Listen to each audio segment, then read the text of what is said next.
tres ni reyes, solo sombras. El 25 no es un natalicio, es un velo.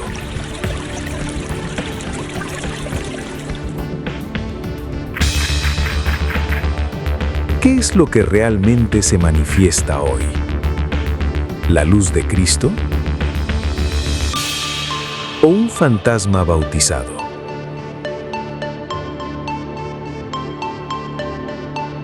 Al fin, sin oro, sin coronas, manifiéstate. Hoy removemos el sincretismo. La mayoría de las personas cree que el 6 de enero es una fiesta infantil sobre 3 reyes mágicos. Pero la historia y las escrituras nos revelan algo mucho más profundo y a veces incómodo. Hoy vamos a desmantelar una de las tradiciones más queridas para encontrar la verdad que el sincretismo ha intentado ocultar. ¿Qué pasaría si te dijera que los personajes más famosos de la Navidad nunca fueron reyes, nunca fueron 3 y que la fecha que celebramos fue elegida para ocultar un culto al sol y al río Nilo? Hoy vamos a retirar el velo de siglos de sincretismo para encontrar no una tradición, sino al Salvador. Como cristiano, y al observar la cristiandad secularizada, noto un patrón. Preferimos el envoltorio al regalo. Celebramos la Epifanía, una palabra griega que significa manifestación. Pero, ¿qué es lo que realmente se está manifestando hoy? ¿Es Cristo o es simplemente el eco de una fiesta pagana bautizada a la fuerza? Antiguas culturas celebraban el nacimiento del sol el 6 de enero y elementos como los regalos o el roscón de reyes derivan de fiestas romanas como las Saturnales. La Iglesia superpuso el culto a Jesús como luz del mundo sobre estas prácticas para facilitar la conversión. La Iglesia del siglo IV bautizó estas costumbres paganas, como el intercambio de regalos de las Saturnales romanas, asociándolas a los dones de los magos. Hoy, elementos como el roscón o las cabalgatas mantienen ecos paganos dentro de una liturgia cristiana. Hoy es una celebración litúrgica cristiana en países hispanohablantes, con desfiles, regalos y misa, aunque conserva costumbres populares con ecos paganos. Lo que aprenderemos hoy. Para que este viaje sea provechoso, hoy nos detendremos en 4 puntos fundamentales que transformarán tu manera de ver la fe. La arqueología de la fecha. ¿Por qué el 6 de enero era sagrado mucho antes de Cristo y cómo la Iglesia lo bautizó? Cómo el profeta Daniel, 500 años antes, preparó el camino para los sabios de Oriente. El lenguaje de los dones. ¿Por qué el oro, el incienso y la mirra son una declaración de guerra teológica? La trampa de la ligereza. ¿Cómo identificar si celebras al Salvador o simplemente participas en un carnaval de cristiandad secularizada? En los próximos minutos, te revelaré por qué unos sabios de Oriente sabían exactamente cuándo nacería el Mesías, mientras que los líderes religiosos de Jerusalén dormían. La respuesta está en un profeta exiliado 500 años antes. Si te quedas hasta el final, entenderás por qué el mundo prefiere celebrar a los reyes y por qué el verdadero discípulo solo tiene ojos para el niño Dios. Comencemos. Como cristiano, debo ser honesto. El 6 de enero es un campo de batalla de símbolos. En la antigüedad, esta fecha marcaba el solsticio en Oriente. Los egipcios celebraban a Aión, nacido de una virgen. En los ríos de Oriente se celebraba la bendición de las aguas. ¿Por qué el 6 de enero? Para entender el 6 de enero, debemos viajar al Egipto precristiano. Allí se celebraba el nacimiento del dios Aión de la Virgen Core. Al mismo tiempo, se creía que las aguas del Nilo adquirían poderes milagrosos. La Iglesia del siglo IV no inventó la fecha por revelación, sino por estrategia. Al ver que los nuevos cristianos seguían acudiendo a templos paganos en enero, decidieron superponer la historia de los magos sobre estos ritos. La crítica incisiva. Aquí nace el problema de la cristiandad ligera. Cuando permites que el paganismo dicte la forma de tu adoración, terminas con una fe que es un disfraz. El mundo no tuvo que cambiar su corazón, solo cambió el nombre de su ídolo. Hoy esa herencia sigue viva, Preferimos el roscón y el desfile porque no exigen arrepentimiento, solo participación. La Iglesia del siglo IV se enfrentaba a un dilema. ¿Cómo detener estas prácticas? La solución no fue erradicarlas, sino superponerlas. Al bautizar la fecha como el día del bautismo de Jesús o la llegada de los magos, la institución buscaba una transición suave. Pero aquí está el peligro. Cuando bautizas una forma pagana sin transformar el corazón, lo que obtienes es sincretismo.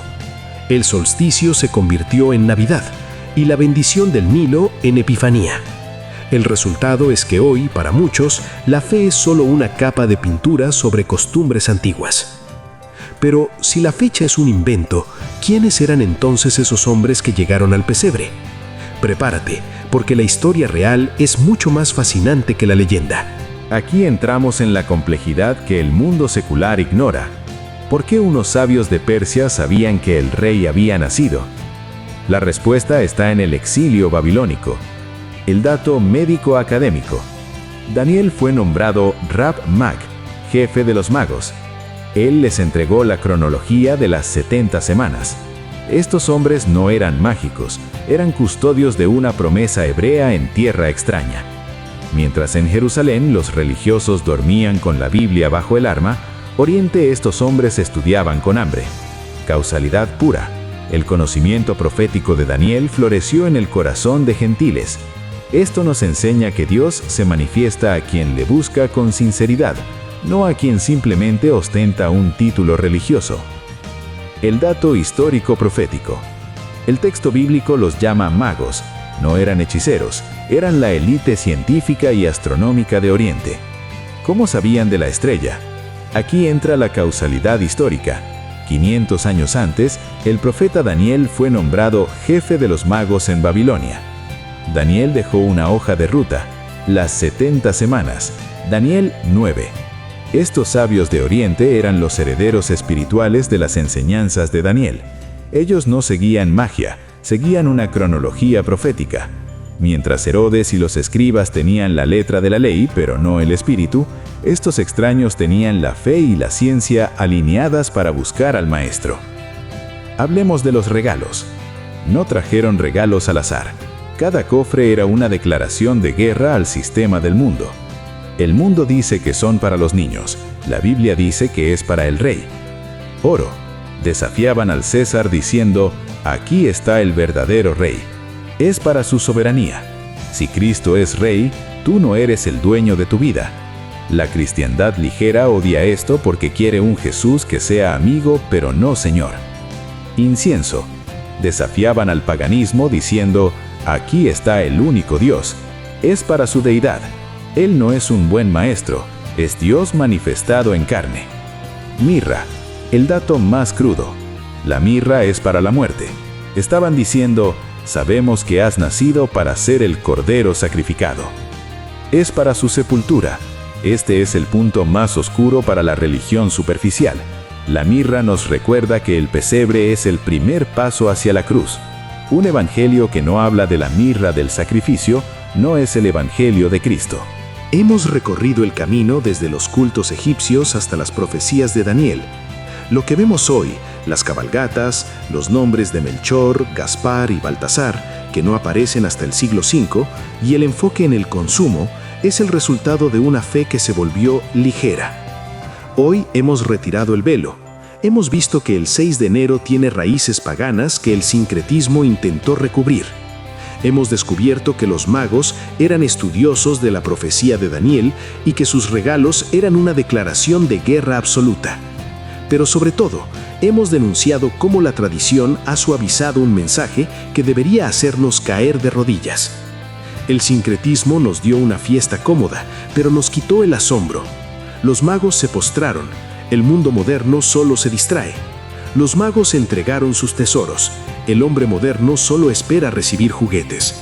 Hemos cambiado la epifanía del Salvador por la epifanía del objeto. La historia nos enseña que lo que no se fundamenta en la verdad termina siendo absorbido por el folclore. Pero tú que buscas profundidad, no tienes por qué quedarte en la superficie. Los magos regresaron por otro camino, y esa es mi invitación para ti hoy. que después de conocer estos datos, tu camino no sea el de la tradición vacía, sino el de la adoración genuina al Maestro.